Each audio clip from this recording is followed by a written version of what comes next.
Ini pembahasan berkaitan dengan akidahnya. Makanya kita harus menyelamatkan diri dari penyimpangan-penyimpangan tersebut.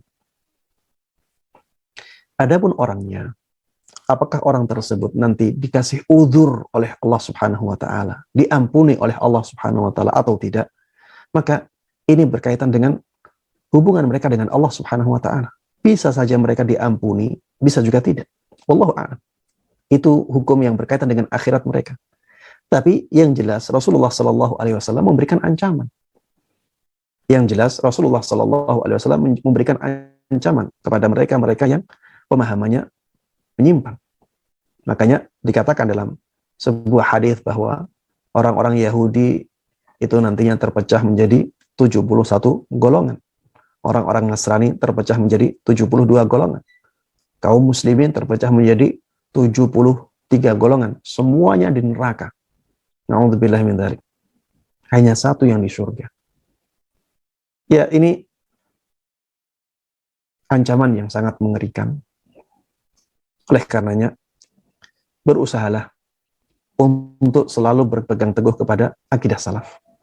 Dan jangan melihat sosok ustadz atau sosok da'i. Selama dia penjelasannya bertentangan dengan akidah salaf, sudah ya, ditolak saja. Penjelasan yang berkaitan dengan akidah dan bertentangan dengan akidah salaf, tolak siapapun dia. Walaupun mengaku sebagai seseorang yang berpaham Ahlus Sunnah wal Jamaah. Pengakuan itu ya tidak ada harganya apabila kenyataan membohonginya, apabila kenyataan mendustakannya. Yang penting itu nyatanya. Yang penting itu buktinya. Ya kita bisa ya mengaku sebagai penghuni surga yang paling atas. Bisa dan gampang. Orang TK pun bisa. Saya ahli surga. Saya ahli firdaus. Bisa. Tapi apakah kenyataannya seperti itu? Buktinya mana? Saya orang yang paling baik, bisa. Saya yang paling ahli sunnah, bisa. Saya paling lurus dalam masalah akidah, bisa. Pengakuan itu mudah ya. Tapi mana buktinya? Buktikan bahwa akidahnya sesuai dengan akidah salaf.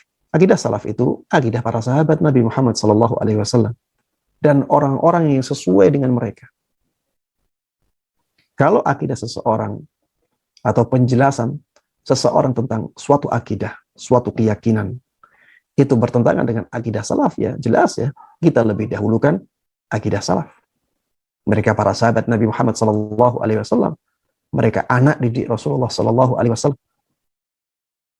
Apakah hasil didikan Rasulullah SAW kita tinggalkan hanya karena ada orang-orang yang datang belakangan, padahal mereka tidak dididik oleh Rasulullah SAW? Tentunya tidak. Kita harus kedepankan, kita harus dahulukan akidah salaf, akidahnya para sahabat Nabi Muhammad SAW. Taib. Intinya ya, saya tidak senang memvonis person tertentu.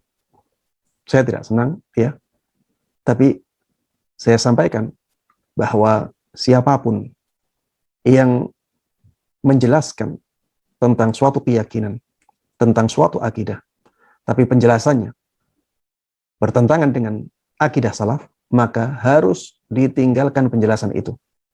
Siapapun dia. Dan apapun pengakuan dia. Karena dalam masalah akidah, ya kita harus punya ketegasan untuk bersikap. Dalam masalah fikih, ya mungkin kesalahan-kesalahan di dalam masalah fikih lebih ringan. Dan bisa jadi dalil-dalilnya ya agak samar.